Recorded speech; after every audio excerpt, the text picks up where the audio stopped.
It was supposed to be a quiet Saturday morning, until I saw a crowd of strangers unloading coolers, beer cans, and fishing rods onto my private marina. Within seconds, my stomach turned cold. The sound of laughter wasn't peaceful, it was invasive. And at the center of it all stood Karen, perfectly manicured, sunglasses perched on her head, and that smug HOA smile that screamed, "I own everything I can see." That's when I knew I was sealing that gate for good. My name's Tom. I'm 61, retired Navy engineer, and after 30 years of service, I wanted one thing: peace. I bought this small lakeside property on the edge of town precisely because it wasn't part of any HOA. The lake behind it had a little wooden dock, and a marina I rebuilt myself, board by board, boat by boat. It was my escape, my project, my heaven. When the neighborhood HOA formed on the other side of the access road, I didn't mind. I didn't live under their rules, and they didn't live under mine. Or so I thought. The first time Karen came around, she smiled that sugary smile and said she just wanted to talk about community cooperation. I offered her coffee. She declined, said caffeine gives her tension. I should have seen it then. The tension wasn't from coffee. It was her natural state. She mentioned that the HOA members used to walk through my marina area to get to the lake before I bought the property. I nodded politely and told her I understood, but the land had changed hands. It was now private property. She chuckled and said, "Well, I'm sure we can work something out, neighbor. After all, it's common property." That word, common, would become the battle cry of her crusade. Months went by peacefully. Then came summer. My quiet retreat started feeling like a public beach. Families from the HOA began showing up on weekends, walking straight through the marina gate like they owned it. They set up chairs, grills, even a small speaker. When I asked who gave permission, they always said, "Karen said it's fine."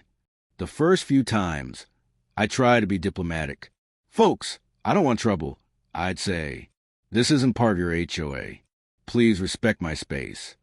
But diplomacy doesn't work on people who think rules don't apply to them. One evening, I walked down the dock to find beer cans floating near my boat, cigarette butts on my planks, and 2 kids try and pry open my shed. My blood boiled. I told them to leave, and they laughed, said their parents said it's the community marina. That night, I welded a steel gate across the marina path. Big, sturdy, lockable. The next morning, I put up a sign, "Private property," and no trespassing. By noon, I heard the shouting. Karen stood at the gate, waving her arms like a windmill. Behind her were about a dozen HOA members holding towels, fishing poles, and inflatable tubes. She yelled, "Tom, this is illegal. You can't block community access to the lake." I stepped outside calmly. "Karen," I said, "there's no community access here. This marina is on my deed. The HOA's property ends 50 yards that way." She sneered. "That's ridiculous. This lake is for everyone. Everyone who owns part of it." I replied. Then came her famous line, shrill and echoing across the water. "You can't own nature, Tom. It's common property." She was shaking, actually trembling with fury. It would have been funny if it weren't so disrespectful. I told her, "You're trespassing. Please leave." Instead, she ordered her group to set up anyway. That's when I realized reasoning was over. I walked back to my workshop, grabbed my key, and turned the heavy lock on the new gate. The metallic clank echoed like thunder. Her guests froze. Karen's face twisted. "You can't do that," she screamed. "I'm calling the sheriff." "Go ahead," I said. "Tell them you broke into private land." It took about 20 minutes before the sheriff's SUV pulled up. Officer Daniels, a local guy who'd been around the area for years, stepped out with a sigh. "Morning, Tom," he said. "We've got a complaint from the HOA about restricted lake access." I handed him a folder. Inside were copies of my property deed, lake survey maps, and a letter from the county confirming the marina's private status. Daniel skimmed it, nodded, and looked over at Karen. "Ma'am," he said, "this is private land. You and your guests are trespassing." Her jaw dropped. "That's not possible. The previous owner never stopped us." Daniels replied, "That doesn't matter now. Property ownership change and the new owner's rights apply. Her voice cracked. This isn't fair. We've been coming here for years. He sighed again. Ma'am, fair or not, that's law. Her group quietly started packing their things. A few avoided eye contact with me. One older man even muttered, Sorry about the mess, sir. But Karen wasn't done. She turned toward me with venom. You're going to regret this, Tom. The board will handle it. You'll see. And she meant it. Over the next few weeks, I started getting letters, demands for community compensation, notices claiming I owed HOA fees, even threats of civil action. None had legal weight, but they were meant to wear me down. I kept everything, documented it all. Then came the escalation. Late one night, I heard splashing near the dock. When I went outside, I saw 2 teenage boys, sons of HOA members, trying to loosen the gate hinges. I shouted, they ran. I called Daniels again, and this time, he filed a full trespass report. That was my breaking point. I decided to take it further, not revenge, but justice.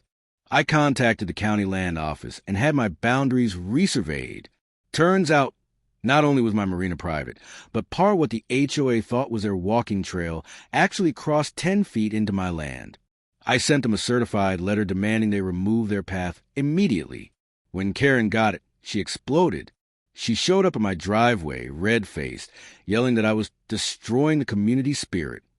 I just said, Karen, community spirit doesn't mean freeloading on someone else's work. And I walked away. It took months, but the HOA finally backed down. Their attorney must have told them they didn't have a case. The path was rerouted. The letters stopped, and Karen disappeared from my gate. But the story didn't end there. One cool autumn morning, I found an envelope on my porch. Inside was a short note. You were right. I let pride ruin something peaceful. I'm sorry. Karen. For a moment, I didn't know how to feel. Relief? Vindication? Maybe a little sadness. Because here's the truth I learned through all this. Some people fight for control because they're scared of losing relevance. Karen wasn't evil. She was just trying to feel powerful in a world where she didn't. But that doesn't excuse stepping over others' boundaries. We all have our marinas, our spaces of peace. And sometimes protecting them means locking a gate, not out of spite, but self-respect. That evening, I stood at the dock watching the sunset dance on the rippling water. For the first time in months, it was quiet again, just the sound of loons calling across the lake. I smiled, knowing peace isn't something given. It's something you guard. So when I see that steel gate now, with its scratches and dents from all the battles it survived, I don't see a barrier. I see freedom.